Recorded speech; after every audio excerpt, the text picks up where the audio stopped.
Media reports suggest that the CIA and other U.S. agencies have been secretly supporting Syrian rebels under the approval of President Obama. The secret order has allegedly been signed earlier this year with the purpose of ousting President Assad. Let's now cross live to Brian Becker, the director of the Answer Anti-War Coalition, for more on this media leak.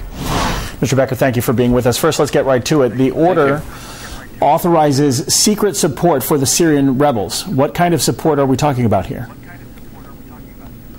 Well, the United States military and intelligence services are, as we know now from the U.S. government admission, been coordinating through Turkey, through a U.S. military air base. These are all, Turkey is a NATO country.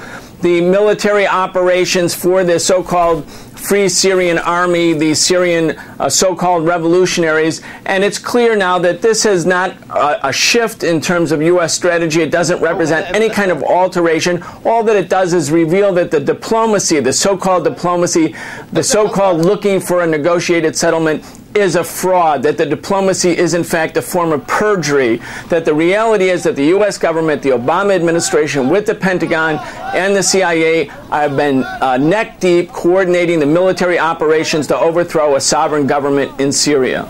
Now, we don't have a lot of information of what's actually happening on the ground. How big of an impact could this covert U.S. assistance even bring to the opposition?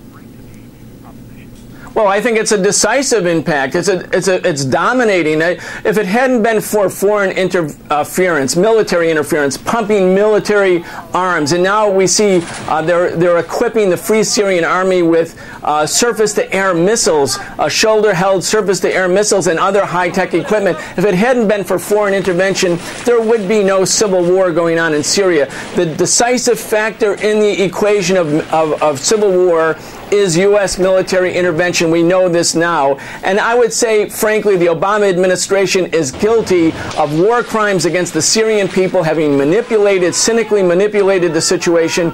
And they have the blood of the Syrian people on their hands. That's the reality, in spite of the fact that they try relentlessly to portray the Syrian government as the sole perpetrator of violence in Syria.